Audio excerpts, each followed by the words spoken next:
Praise the Lord. मेरा नाम महेश है। आज हम परमेश्वर के वचन से सीखेंगे कि विश्वासी का चाल चलन कैसा होना चाहिए।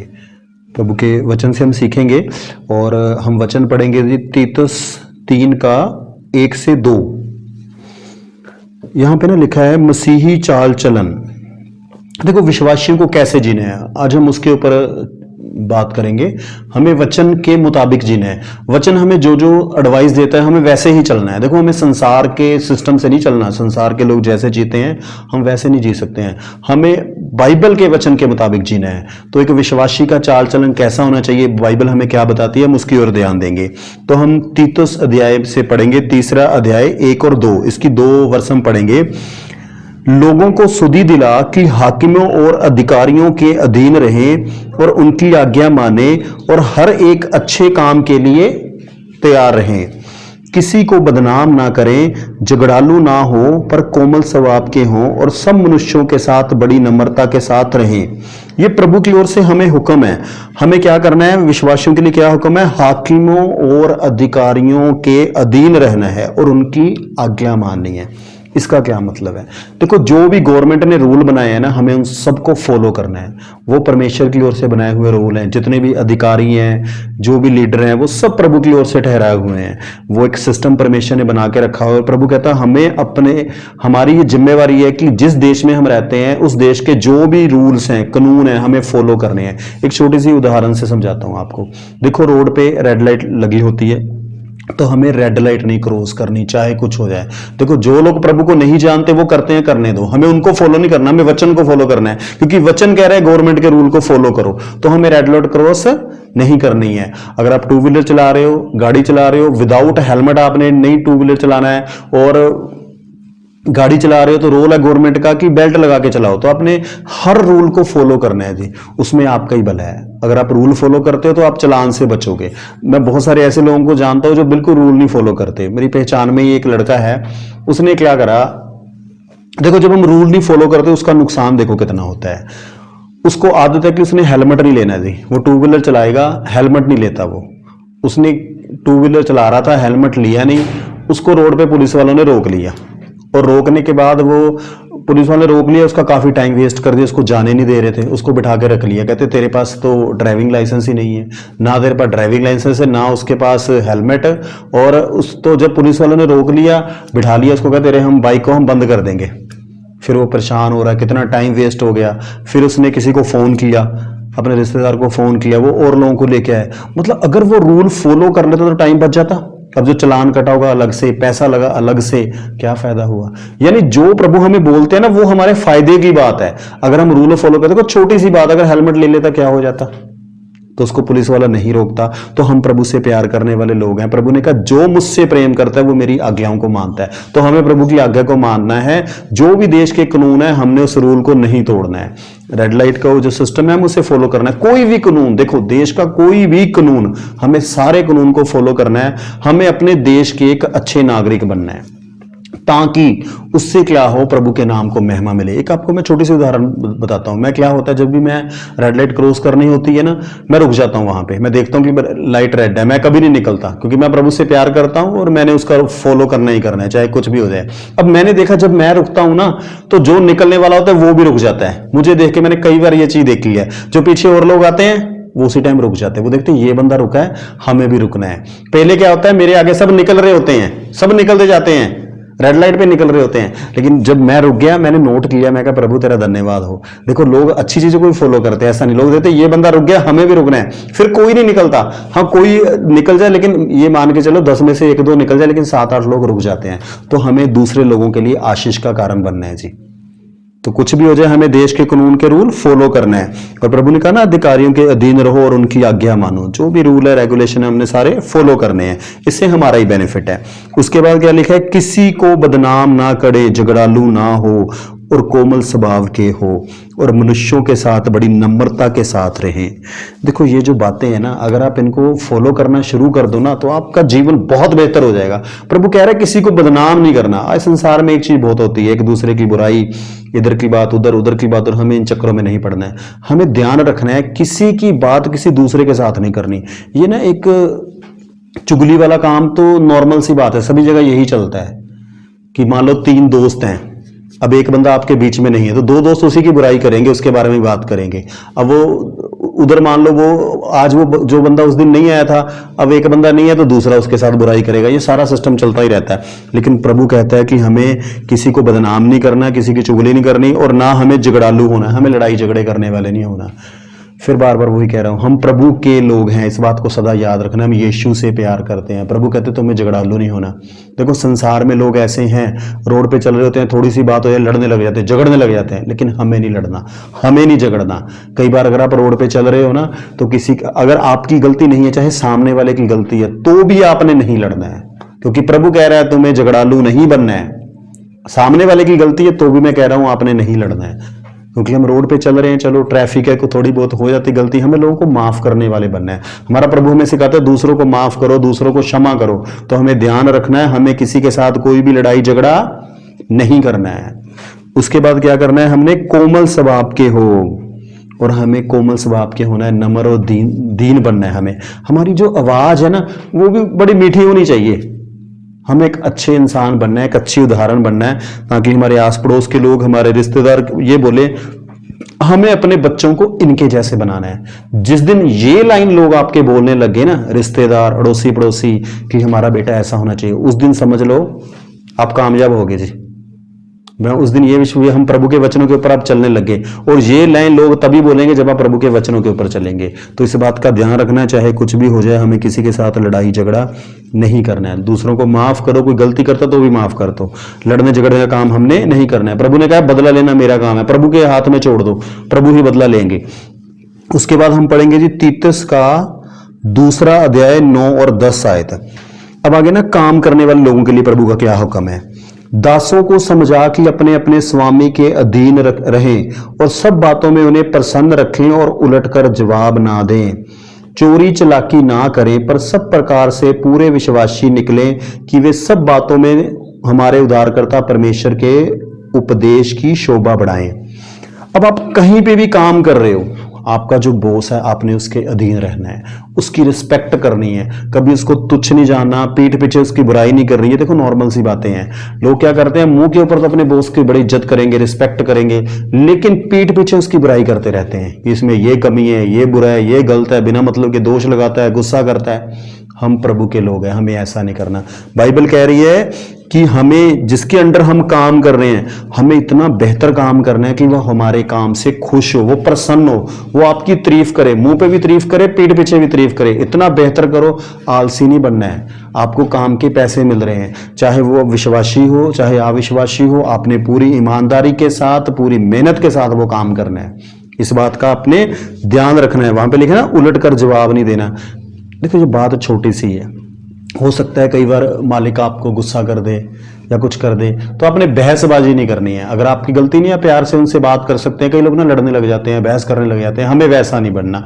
अगर आपकी गलती नहीं है तो आप उसको प्यार से समझा सकते हैं कि चलो, अगर फिर भी मान लो वो नहीं मानता कि नहीं तुम्हारी गलती है, तो आप एक आपको आइडिया देता हूं, एक लाइन आप बोल सकते हैं, ठीक है सर मैं आगे से ध्यान रखूंगा। बंदा इतने से खुश हो जाएगा, शांत हो जाएगा। ठीक है सर मैं आगे से ध्यान रखूंगा कि ये गलती दोबारा ना हो, और कोशिश कीजिए दोबारा से वो गलती ना हो। तो हमें इतनी बेहतर तरीके से काम करना है कि इससे होगा क्या, प्रभु के नाम को महिमा मिलेगी। और देखो ईमानदारी से काम करना है। यहाँ पे लिखा ना चोरी चलाकी ना करो। देखो फिर एक बात याद रखना है, हम प्रभु यीशु के लोग हैं, हमारे नाम के साथ यीशु का नाम आता है। हमने अपने काम धंधे में कोई चोरी नहीं करनी, पैसों की हेराफेरी नहीं करनी, चलाकी नहीं करनी है। देखो लोग आपको मिलेंगे जो चलाकी कर, लेकिन हमने याद रखना है 1-1 रुपये में ईमानदार बनना है। उससे तारीफ किसको मिलेगी, प्रभु के नाम को। बाइबल कहती है चोर स्वर्ग राज्य में प्रवेश नहीं करेंगे। तो इस बात को याद रखना, अगर हम चोरी करेंगे पैसों की तो हम स्वर्ग राज्य में नहीं जा सकते। चोरी के चक्कर में हमें अपनी आत्मा क्यों नरक में लेके जानी है। तो ध्यान रखना है, हमने पैसों के मामले में हेरा फेरी नहीं करनी, चोरी चलाकी नहीं करनी, पर सब प्रकार से पूरे विश्वासी निकले कि वे सब बातों में हमारे उद्धारकर्ता परमेश्वर के उपदेश की शोभा बढ़ाएं। मतलब आपके जीवन को देख के यीशु के नाम को महिमा मिले। स्टाफ के लोग, जहां भी आप काम करते हो वहां के लोग, मालिक सब तारीफ करें कि ये बंदे बड़े अच्छे हैं यार, बड़े ईमानदार हैं, ये प्रभु यीशु को मानते हैं। तो इससे क्या होगा, प्रभु के नाम को महिमा मिलेगी। उसके बाद आगे हम अगला वचन पढ़ेंगे जी, इफिसियों अध्याय 4 का 25 से 29। इफिसियों 4 अध्याय 4 का 25 से लेके 29 तक। यहां पे क्या लिखा हुआ है, देखो बाइबल की एक एक बात हमने माननी है। 25 में लिखा है 4 का 25, अफिसियो 4 का 25, इस कारण झूठ बोलना छोड़कर हर एक अपने पड़ोसी से सच बोले, क्योंकि हम आपस में एक दूसरे के अंग हैं। पहली कंडीशन क्या आ गई कि हमें झूठ बोलना बंद करना है। बाइबल कह रही है हमें कुछ भी हो जाए झूठ नहीं बोलना। देखो इसकी आदत डालनी है, क्योंकि बाइबल कहती है झूठों का पिता शैतान है। ये वर्ड प्रभु यीशु ने बोला है, कहते जो लोग झूठ बोलते हैं उनका पिता शैतान है। तो अगर हम झूठ बोलेंगे तो हम किसके अंडर चले गए, शैतान के अंडर। फिर शैतान आपको परेशान करेगा। कुछ भी हो जाए झूठ नहीं बोलना। देखो एक ना कहावत भी है, कहते एक झूठ बोलोगे तो बार बार फिर झूठ बोलना पड़ेगा। कहते एक झूठ को छुपाने के लिए 100 झूठ बोलने पड़ते हैं। तो हमें सच याद नहीं रखना पड़ेगा। अगर आपने सच बोलना होगा तो सदा ही याद रहेगा, लेकिन झूठ होगा बोला होगा तो आप भूल जाओगे। तो हमें झूठ नहीं बोलना, सच बोलना, ये बाइबल कह रही है, क्योंकि हम आपस में एक दूसरे के अंग हैं। क्रोध तो करो पर पाप मत करो। अब दूसरी कंडीशन क्या है, हमें गुस्सा नहीं करना।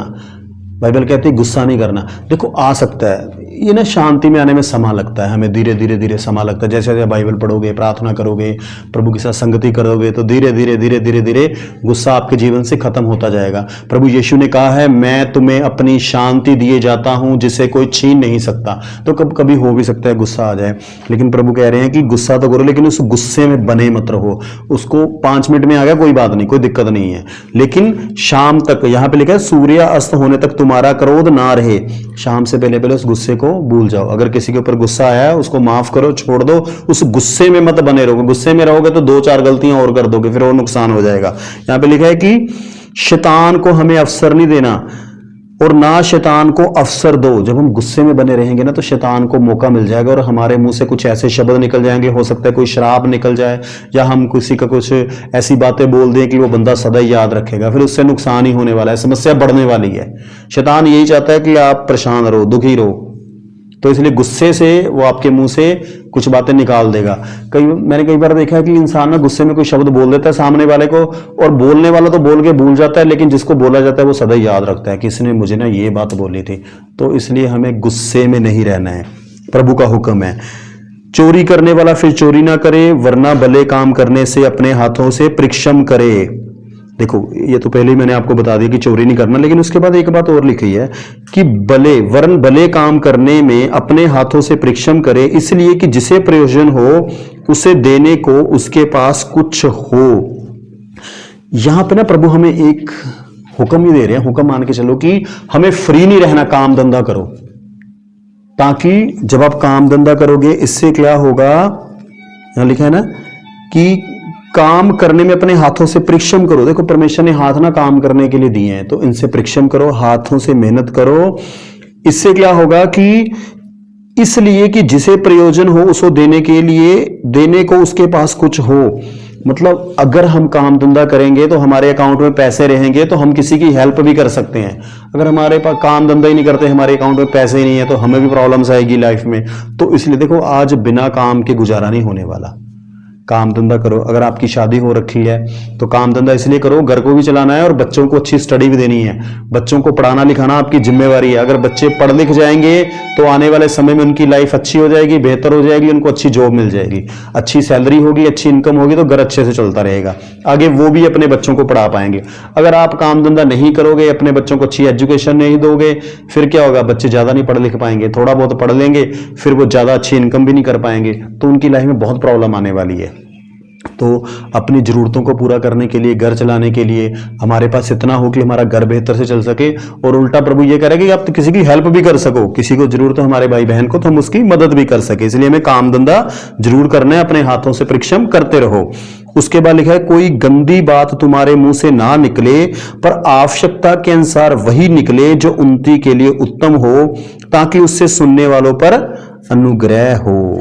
यहां प्रभु ये कह रहे हैं कि तुम्हारे मुंह से कोई भी ऐसा शब्द नहीं निकलना चाहिए जो कि दूसरे लोगों को नुकसान पहुंचाए या दूसरे लोगों को दुखी करे। हमारे मुंह से ऐसे शब्द निकलने चाहिए जो दूसरे लोगों के लिए आशीष का कारण बने, उनको सुनकर खुशी हो। हम कोई भी ऐसा वर्ड ना निकाले। देखो जो प्रभु को नहीं जानता ना, मैंने देखा उन लोगों के बीच में ना एक दूसरे को टांच मारते रहेंगे, ऐसे वर्ड बोलते रहेंगे। उनका मकसद होता है कि उनको ना दूसरे लोगों को दुखी करके खुशी मिलती है।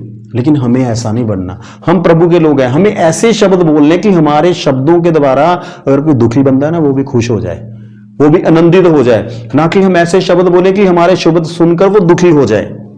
तो इन बातों का हमें ध्यान रखना है। हमें अपने मुंह से ऐसे शब्द बोलने हैं जो दूसरे लोगों के लिए आशीष का कारण बने। कोई भी ऐसा शब्द ना बोले जिससे सामने वाले का नुकसान हो जाए और सामने वाला दुखी हो जाए। उसके बाद इसी 4 का 31 और 31 में लिखा जी, सब प्रकार की कड़वाहट और प्रकोप और क्रोध और कला और निंदा सब बैर भाव समेत तुमसे दूर किए जाएं। हमें अपने मन किसी के प्रति कड़वाहट नहीं रखनी, किसी की निंदा नहीं करनी, कोई बैर विरोध नहीं रखना, सब चीजें अपने मन से खत्म करनी है। देखो, इसके लिए प्रार्थना करनी है। अगर आपके मन में किसी के प्रति विरोध है तो आप प्रभु से मदद मांगो, उसको माफ करो और उसको वैर विरोध अपने मन से निकाल दो। किसी के प्रति नहीं रखना, ना परिवार के लोगों के प्रति, ना जिनके साथ आप काम करते हैं उनके प्रति, ना प्रभु के सेवक के प्रति, ना विश्वासियों के प्रति। अपने मन में किसी के प्रति कड़वाहट नहीं रखनी है। प्रभु को महिमा मिले, मैंने ये चीजें सीखी है, मेरे मन में आज किसी के प्रति कड़वाहट नहीं है। कोई मुझे कुछ बोल भी देता है, मैं माफ करके भूल जाता हूं उसको। प्रभु को कहता हूं, प्रभु मेरी मदद करो ताकि मैं इसको भूल सकूं। तो आपने इन बातों का ध्यान रखना है कि हमें अपने मन में किसी के प्रति कोई कड़वाहट नहीं रखनी है जी। एक दूसरे पर कृपालु और करुणामयी हो, और जैसे परमेश्वर ने मसीह में तुम्हारे अपराध क्षमा किए हैं वैसे ही तुम भी एक दूसरे के अपराध क्षमा करो। देखो, ये तो हमें मरते दम तक करना है, ये प्रभु का हुक्म है। हमें एक दूसरे के ऊपर दयालु बनना है, और किसी ने अगर कोई अपराध किया, हमें परेशान किया, तो हमें उसको क्षमा करना है। कब तक? मरते दम तक। देखो, धरती पे हम रहते हैं, लोग हमें परेशान करते लेंगे, लेकिन हमें बार बार उन्हें माफ करते रहना है। क्यों माफ करना है? क्योंकि प्रभु ने भी तो हमारे अपराधों को क्षमा किया है। जब हम यीशु मसीह को नहीं जानते थे, हम भी पाप करते थे, हम भी गलतियां करते थे, तो प्रभु ने हमारे पापों को क्षमा किया, हमारी गलतियों को माफ किया, और प्रभु ने कहा, मैं तुम्हारे अधर्म के कामों को स्मरण नहीं करूंगा। तो जैसे हमारे प्रभु यीशु है, वैसे ही हमें बनना है। हमें भी दूसरे लोगों के पापों को बार बार याद नहीं करना है। इस बात का हमें क्या रखना है? ध्यान रखना है। दूसरों को बार बार आप क्षमा करो। उसके बाद हम पढ़ेंगे जी इफिसियों अध्याय का 5 का 3 से 7। इसमें क्या लिखा है? ये बहुत महत्वपूर्ण लाइन है जी। जैसा पवित्र लोगों के योग्य है, वैसा तुम में व्यभिचार और किसी प्रकार के अशुद्ध काम या लोभ की चर्चा ना हो। यहां प्रभु हमें क्या कह रहे हैं? पवित्र लोगों के योग्य क्या है? कि हमारे मुंह से या हमारी बातचीत में व्यभिचार वाली पाप वाली बातें नहीं होनी चाहिए, और कोई भी ऐसा अशुद्ध काम कौन सा हो गया? देखो, 2 तरीके से। कोई ऐसा काम जो बाइबल मना करती है आपने नहीं करना, उसकी भी चर्चा नहीं करनी। अगर आप चर्चा करोगे वो आप काम कर लोगे, तो उससे क्या होगा? वो टूट जाएगा, परमेश्वर का वचन टूट जाएगा। जो अशुद्ध काम और कौन सा हो गया? जो हमारे देश का कानून हमें मना करता है कि आपने ये काम नहीं करना, अगर आप उसकी भी चर्चा कर रहे हो, वो भी आपने कानून तोड़ दिया, फिर भी मुसीबत आने वाली है। तो इसलिए हमने बाइबल सिखा रही कि उनकी चर्चा ही मत करो, ऐसे कामों की चर्चा मत करो। कोई भी लोभ वाला, लालच वाला काम, उसकी भी चर्चा ना करो। कोई आपको अगर ये सिखा रहा है कि वहां चीटिंग की जा सकती है, लालच दिखा रहा है कि चीटिंग कर लो, नहीं करनी हमें, क्योंकि हम प्रभु के लोग हैं। हमेशा याद रखो, परमेश्वर देख रहा है हमें। तो इसलिए कोई भी लोग की बातों की चर्चा हमें नहीं करनी है। थोड़ी सी और आपको बात बताता हूं। देखो, हमें ध्यान रखना है कि हम कैसी चीजें सुन रहे हैं, कैसी वीडियो हम देख रहे हैं, यूट्यूब के ऊपर या टेलीविजन के ऊपर। आप कौन सी बातें सुन रहे हो? जैसी बातें आप सुनोगे, अब वैसे ही काम करोगे। अगर आप प्रभु का वचन सुनोगे, प्रभु की वर्शिप करोगे, तो जो आपके दिमाग में जा रहा है वही आपके मुंह से भी निकलेगा। अगर वचन सुन रहे हो तो मुंह से वचन निकलेंगे। अगर आप व्यभिचार वाली बातें सुन रहे हो, कई लोग सुनते हैं तो एंटरटेनमेंट है। मैंने कई बार कई लोगों को मना किया, ये यार शो मत देखा करो, इसमें कुछ ऐसे शब्द बोले जाते हैं जो अकॉर्डिंग टू बाइबल नहीं है। वो तो कहते कुछ नहीं होता, एंटरटेनमेंट है, आपको नहीं मालूम। उसके पीछे एक आत्मा काम करती है जो दुष्ट की ओर से है, शैतान की ओर से है।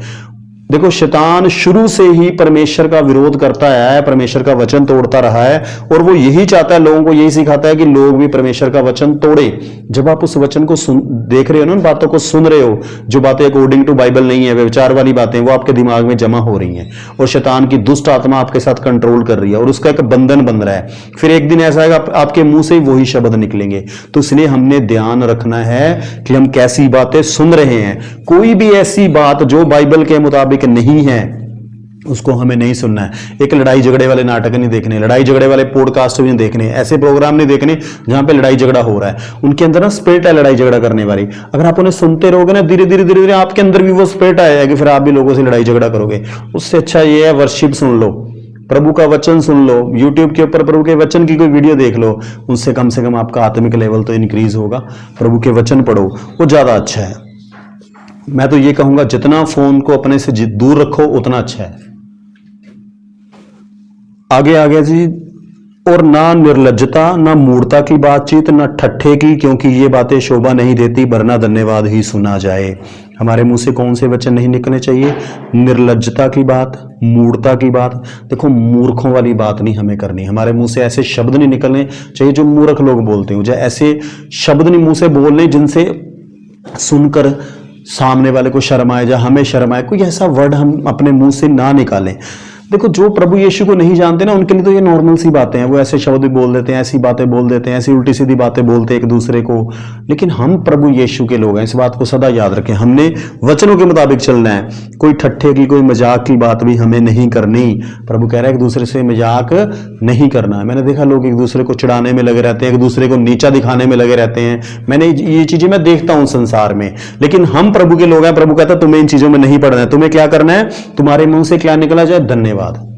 अपने मन में सदा प्रभु का धन्यवाद करते रहो जी, वो सबसे अच्छा है। प्रभु का धन्यवाद करते रहो और अपनी एनर्जी, अपनी ताकत सही जगह पे लगानी है। हमें अपनी ताकत वेस्ट नहीं करनी, हमें अपनी एनर्जी वेस्ट नहीं करनी। एनर्जी संभाल के रखो, आप उसको अपने काम में लगाओ, उसको बाइबल का वचन पढ़ने में लगाओ और इतना बेहतर जीवन जी के जाओ धरती पे कि जब आप स्वर्ग में प्रभु के पास जाओ तो प्रभु आपको गले से लगाए, वो खुश हो, वो आपके बारे में ये बोले मेरे बेटे मैं तेरे से बड़ा प्रसन्न हूं, तूने धरती पे बहुत अच्छा जीवन जिया है, तू मेरे वचनों के ऊपर चला है। अगर नहीं चला जाता तो प्रार्थना करो, प्रभु मेरी मदद करो, मुझे वचन के ऊपर चलने में मेरी मदद करो। प्रभु मदद करेंगे। प्रभु ने कहा मांगो तो तुम्हें दिया जाएगा। तुम मांगना तो ये चीजें मांगो ना कि प्रभु हम आपके वचनों के ऊपर चल सकें, हमारे मुंह से ऐसे शब्द निकले जो दूसरे लोगों के लिए आशीष का कारण हो सके, हम दूसरे लोगों को उत्साहित करने वाले हों। हमें ऐसे काम करना है। आगे प्रभु क्या कह रहे हैं? अब प्रभु ये बातें क्यों कह रहे हैं कि तुम्हारे मुंह से व्यभिचार वाली बातें नहीं करनी, चर्चा नहीं करनी? क्यों कह रहे हैं? उसका रीजन आगे लिखा है, क्योंकि तुम ये जानते हो कि किसी व्यभिचारी या अशुद्ध जन या लोभी मनुष्य को जो मूर्ति पूजक के बराबर है, मसीह और परमेश्वर के राज्य में मिरास नहीं है। देखो प्रभु वचन कह रहा है कि जो लोग ऐसी व्यभिचार वाली बातें या अशुद्ध बातें या लोभ वाली बातें हैं, कोई भी ऐसे इस पापों में अगर बातें कर रहा है या इस पापों में लगा हुआ, तो वो परमेश्वर के राज में, मतलब मरने के बाद उसकी आत्मा स्वर्ग में नहीं जा सकती। इसलिए प्रभु हमें मना करता है, क्योंकि बाइबल कहती है कोई भी अशुद्ध व्यक्ति, देखो व्यभिचारी व्यक्ति तो प्रभु के राज्य में नहीं जा सकता, ये बाइबल में क्लियर कट लिखा हुआ है। लेकिन जीते जी समाधान है कि अगर व्यभिचार वाले पाप में कोई है, प्रभु से माफी मांगेगा तो प्रभु से माफ कर देगा, और प्रभु से मदद मांगनी कि हम इस पाप को दोबारा ना करें। देखो ये पाप की शुरुआत कैसे होगी? अगर आप ऐसे लोगों के साथ संगति करते हो जो व्यभिचार वाले पाप में हैं, वो आपके सामने बातें करेंगे, धीरे धीरे आप उनकी बातें सुनोगे, आप भी उनसे बातें करोगे, तो धीरे धीरे आप भी इस पाप में क्या हो जाओगे? शामिल हो जाओगे। आप इस पाप में शामिल हो जाओगे तो इससे क्या होगा? तो बाइबल कह रही फिर आप स्वर्ग राज्य में नहीं जा सकते। तो इसलिए हमें ध्यान रखना है, कोई भी ऐसा काम नहीं करना जो बाइबल हमें मना करती है। व्यभिचार वाले पाप से हमें बच के रहना है। देखो अगर कोई आपको ये कह रहा है ना कोई बात नहीं, व्यभिचार वाला पाप कर लो, कोई कुछ नहीं होता, प्रभु माफ कर देगा। एक चीज आपको और बताता हूं, मुझे किसी ने बोला था, कहता दाऊद ने भी तो व्यभिचार वाला पाप किया था। देखो दाऊद ने व्यभिचार वाला पाप किया था, एक बार किया था, ये नहीं है कि वो व्यभिचार वाले पाप में फंसा ही रहा, कि बार बार करता रहा। तो हमें इस बात का ध्यान रखना है, हमें व्यभिचार वाले पाप में नहीं पड़ना है, बच के रहना है। देखो जाने एक बार हो गया, ठीक है, कोई बात नहीं, प्रभु से माफी मांगो, लेकिन बार बार हम इस पाप नहीं करना। अगर व्यभिचार वाले पाप में हम धरती से चले गए ना, तो स्वर्ग में एंट्री नहीं होगी। बाइबल का वचन कह रहा है, यहाँ पे लिखा है आगे कि कोई तुम्हें व्यर्थ बातों में धोखा ना दे दे, क्योंकि इन्हीं कामों के कारण परमेश्वर का क्रोध आज्ञा ना मानने वालों पर भड़कता है। मतलब कोई अगर आपको ये कह रहा है ना कि कोई बात नहीं, व्यभिचार वाला पाप भी कर लो, कुछ नहीं होता, प्रभु तो अनुग्रहकारी है, माफ करने वाला है, बिल्कुल माफ करने वाला, वो अनुग्रहकारी भी है, लेकिन वो ये नहीं कहता कि तुम बार बार। यहाँ पे कुछ पाप ना ऐसे हैं प्रभु जिनकी मतलब माफी नहीं है। अगर आप बार बार करते रहोगे, देखो एक बार कर लिया, दो बार कर लिया, माफी मांग ली, उसके बाद नहीं करना है। अगर आप उस पाप को जानबूझ के बार बार करते हो, फिर वो प्रॉब्लम वाली बात है, फिर स्वर्ग में एंट्री मुश्किल हो जाएगी जी। यहाँ पे क्लियर लिखा हुआ है कि अशुद्ध जन, व्यभिचारी, लोभी, परमेश्वर के राज्य के वारिस नहीं होंगे, मतलब स्वर्ग राज में वो नहीं जाने वाले हैं। तो हमें ध्यान रखना है, जो जो पाप प्रभु मना करते हैं बाइबल, उस पापों से हमें बचना है। अगर नहीं बचा जाता तो आप प्रार्थना करो, प्रभु के साथ समय व्यतीत करो, बाइबल पढ़ो, धीरे धीरे धीरे उस पाप से आप निकल जाएंगे। बाइबल में लिखा है जो बातें मनुष्यों के लिए कठिन है, परमेश्वर के लिए कठिन नहीं है। परमेश्वर के लिए कोई भी काम कठिन नहीं है। तो आप प्रभु से प्रार्थना करोगे, मदद मांगोगे, तो प्रभु इस पाप से आपको निकाल सकते हैं। उसके बाद लिखा हुआ है जी, इसलिए तुम उनके सहभागी ना हो। प्रभु क्या कह रहे हैं? ऐसे लोगों के साथ हमें संगति नहीं करनी जो वे विचार वाले पाप में हैं। हमें उनसे बचना है, हमें उनसे दूर रहना है। देखो बाइबल जो काम मना करती है ना, अगर कोई भी आपकी पहचान का बंदा वो पाप कर रहा है तो उससे दूर हट जाओ, रिश्ता तोड़ दो। ये नहीं है कि मेरा दोस्त है ये या मेरा रिश्तेदार है, लेकिन अगर वो बाइबल के विरुद्ध चल रहा है तो फिर हमारा दोस्त कोई नहीं है। हमारा दोस्त उसको बनाओ जो वचनों के ऊपर चल रहा है, जो प्रभु का बंदा है, जो प्रभु के वचनों के ऊपर चल रहा है। उसका क्या फायदा ऐसी दोस्ती निभाने का जो कल को आपको नरक की आग में ले जाए, और वहां से वो जो एंटर हो गया बाहर नहीं आ सकता, वो सदा उसी आग में जलता रहेगा। तो हमें प्रभु ने हमें चुना है इतनी बड़ी भीड़ से, तो हमें वचनों के ऊपर चलना है, वचनों को तोड़ना नहीं है। जिस वचन के ऊपर आप नहीं चल पा रहे, प्रार्थना करो, प्रभु से मदद मांगो, प्रभु आपकी मदद करेंगे। आगे हम पढ़ेंगे जी इसी अध्याय का 6 का 5 से लेकर 9 तक। स्वामी और दास। हे दासों, जो लोग इस संसार में तुम्हारे स्वामी हैं, अपने मन की सिधाई से डरते और कांपते हुए जैसे मसीह के वैसे ही उनकी भी आज्ञा मानो। ये पहले ही मैंने बताया था, दोबारा थोड़ा और क्लियर कर देता हूं कि हमें क्या करना है। जहां हम काम कर रहे हैं तो हमें क्या करना है, उनकी भी आज्ञा माननी है। जो हमारे बॉस हैं, देखो अपने सीनियर की ना हमेशा रिस्पेक्ट करो। कहीं पे भी आप काम कर रहे हो उसकी बात मानो, सीनियर से कुछ सीखो। देखो अगर कोई सीनियर है ना आपसे, इसका मतलब उसके पास कुछ एक्स्ट्रा है, उसकी आज्ञा मानो, उसकी बात मानो। तो अगर आप उसकी बात मानोगे, आज्ञा मानोगे, तो प्रभु देखो प्रभु हमें देख रहा है, तो प्रभु कल को आपको वहां पे क्या करेंगे, ग्रोथ देंगे आपको। मैं एक चीज बताता हूं, आप बेहतर से बेहतर काम करो, इतना अच्छे तरीके से काम करो जहां भी आप जॉब कर रहे हो, मतलब कोई आपका मुकाबला ना कर सके। अगर आप बेहतर काम करोगे ना, आपकी जॉब भी पक्की बनी रहेगी, कोई आपको वहां से निकाल नहीं सकता। और इससे परमेश्वर भी प्रसन्न होता है कि मेरे बच्चे अच्छे तरीके से काम कर रहे हैं। और जैसे लिखा है कि जैसे मसीह की वैसे ही उनकी भी आज्ञा मानो। जैसे आप प्रभु के वचनों को मानते हो, वैसे ही जो भी काम आपको दिया जाता है पूरी ईमानदारी के साथ उस काम को आप करो, ताकि प्रभु के नाम को महिमा मिले। मनुष्यों को प्रसन्न करने वाले के समान दिखाने के लिए सेवा ना करो, पर मसीह के दासों के समान मन से परमेश्वर की इच्छा पर चलो। देखो जहां भी काम कर रहे हो ना, ये ना सोचो हमें लोग देख रहे हैं, लोग नहीं, प्रभु भी आपको देख रहा है। हमेशा याद रखो, आप बिजनेस कर रहे हैं, जॉब कर रहे हैं, प्रभु आपको देख रहा है। बेहतर से बेहतर काम करो, ईमानदारी से काम करो, सच्चाई से काम करो, ताकि प्रभु के नाम को महिमा मिले। और उस सेवा को मनुष्यों को नहीं परंतु प्रभु को जानकर सच्चे हृदय से करो। देखो ये सोच के करो कि हम किसके लिए कर रहे हैं, प्रभु के लिए कर रहे हैं। सोचो प्रभु हमें देख रहा है, तो सच्चे हृदय से हमें, सच्चाई से और ईमानदारी से हमें क्या करना है, सेवा करनी है यदि प्रभु की, मतलब कि हमें काम करना है ईमानदारी के साथ। ये सोचो कि हमें प्रभु यीशु मसीह हमें देख रहे हैं।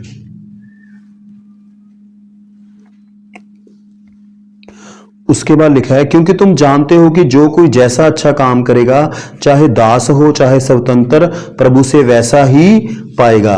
प्रभु क्या कह रहे हैं कि तुम जानते हो कि अगर हम अच्छा काम करेंगे तो हमें प्रभु से क्या मिलेगा, प्रतिफल मिलेगा, परमेश्वर हमें और ब्लेस करेगा। मैंने बहुत सारे ऐसे लोगों को देखा है जिन्होंने ईमानदारी से काम किया। जब उन्होंने ईमानदारी से काम किया ना, कभी उन्होंने मना नहीं किया, कुछ भी उनको काम मिला उन्होंने बेहतर तरीके से किया, तो मैंने देखा उनके जीवनों में प्रमोशंस देखी है मैंने, प्रभु उनको बढ़ाया। देखो परमेश्वर मेहनत करने वालों को पसंद करता है और उनको ब्लेस करता है। काम चोर प्रभु को नहीं चाहिए, जो काम नहीं करना चाहते फिर उनको ग्रोथ भी नहीं होती। एक ना वचन एक बताता हूं, प्रभु ने कहा है कि मुझे मजदूर चाहिए। तो मैं कई बार सोचा था कि प्रभु ने मजदूर ही क्यों मांगे हैं। मैं इसके ऊपर मैंने दिमाग लगाया, मैंने कहा प्रभु आपने मजदूर क्यों मांगे। फिर मेरे मन में ये विचार आया, ये ध्यान आया कि जो मजदूर होते हैं ना मेहनती होते हैं, तो प्रभु को मेहनती लोग चाहिए, जो मेहनत करने वाले हों, वही प्रभु के राज्य के लिए काम कर सकते हैं। तो प्रभु बोल सकते थे ना कि मुझे बड़े मतलब कि मजदूर नहीं चाहिए, मुझे बड़े बड़े अधिकारी चाहिए, ये चाहिए वो चाहिए, नहीं, उसने एक ही कंडीशन रखी कि मुझे मजदूर चाहिए। मजदूरों में एक चीज होती है, वो बड़े मेहनती होते हैं। तो हमें प्रभु के मेहनती लोग बनना है, आलसी टाइप के लोग हमें नहीं बनना है। आगे अब उसके लिए लिखा है जी, जो जिसके अंडर लोग काम करते हैं। हे स्वामियों, तुम भी धमकियां देना छोड़कर उनके साथ वैसा ही व्यवहार करो, क्योंकि तुम जानते हो कि उनका और तुम्हारा दोनों का स्वामी स्वर्ग में है और वह किसी का पक्ष नहीं करता। अब बात आ गई बॉस की, जिसके अंडर लोग काम करते हैं। प्रभु कहते हैं अगर तुम्हारे अंडर लोग काम करते हैं तो तुम्हें इन्हें धमकियां नहीं देनी, तुम्हें उनको डराना नहीं है, तुम उनके साथ एक अच्छा व्यवहार करो। ये मत सोचो कि मैं मालिक हूं और वो मेरा नौकर है, उसे नौकर मत समझो। प्रभु कहता है उसकी भी रिस्पेक्ट करो। फिर क्या होगा, वो आपके अंडर काम करता है। देखो अगर वो काम नहीं करेगा तो आपका ही बेनिफिट नहीं होने वाला, वो काम करेगा तभी तो आपका बिजनेस चलेगा, तभी तो आपका काम चलेगा। यानी आप सभी लोगों ने मिलके बेहतर तरीके से काम करना है। यहां जो बॉस है उसको भी अपनी टीम के साथ अच्छा व्यवहार करना है, लोगों के साथ जो उसके अंडर काम करते हैं, और जो नीचे काम कर रहे हैं उनको भी अपने मालिक के साथ अच्छा व्यवहार करना है। देखो चाहे हम मालिक वाले लेवल पे हैं, चाहे हम वर्कर वाले लेवल पे हैं, दोनों जगह पे हमने बेहतर रोल निभाना है। मैं बिजनेस करता हूं अपना, मेरा साथ में काम है। मैं एक छोटी सी उदाहरण देता हूं। मेरे अंडर ना कुछ लोग काम करते थे, मैंने हमेशा उनको रिस्पेक्ट दी है। मैं उनको जी से बात करता था, मैंने कभी ये नहीं सोचा था कि ये तो मेरे अंडर काम करते नहीं। मैंने उनको रिस्पेक्ट दी। जब मैंने उनसे रिस्पेक्ट की ना, तो मैंने उनसे जब भी कोई काम बोला उन्होंने मना नहीं किया। यहां तक मैं ध्यान रखता था, मैं उनको बोलता था जो खाना मैं खाऊंगा आपको वही खिलाऊंगा। मैंने कभी ये नहीं सोचा कि मैं इनको सस्ता खाना खिला दूं, मैं तो बढ़िया खाना खाऊंगा। नहीं, मैं सोचता था नहीं, ये प्रभु का भय है मेरे अंदर कि मैंने इनको बेहतर खाना खिलाना है। और हमेशा मैंने इनको बेहतर खाना खिलाया, टाइम का ध्यान रखा कि अभी उनका खाना खाने का टाइम हो गया तो उनके लिए स्पेशल खाना मैं खुद ही चले जाता था उनके लिए खाने। मैं कहता ठीक है आप काम कर रहे हो, कोई नहीं, मैं खाना लेके आता हूं, तो मैं ये भी चल जाके ले आओ। नहीं, तो ये सब चीजें मुझे प्रभु ने सिखाई हैं कि हमें रिस्पेक्ट करनी है। जो हमारे अंडर लो काम करते हैं तो उससे आपको वो डबल काम करके दिखाएंगे। और हमें कभी भी इस बात का भी ध्यान रखना है, हमें उनका हक नहीं रखना, उनके पैसे नहीं रोकने। बाइबल में लिखा है मजदूर का पसीना सूखने से पहले हमें उसको उसकी मजदूरी दे देनी है, हमें उसको पैसा दे देना है। तो हमें इस बात का ध्यान रखना है कि हमें जो भी उनकी मेहनत का पैसा है हमें उनको पूरा देना है। मतलब थोड़ा एक्स्ट्रा दे दो लेकिन कम नहीं देना उनको, ताकि हमारे इस चीज को देख के प्रभु हमें और ब्लेस करेगा। तो आज के लिए इतना ही काफी है। प्रभु आपको आशीष दे। आपने ये वचन सुना है, सारी महिमा प्रभु के नाम को मिले।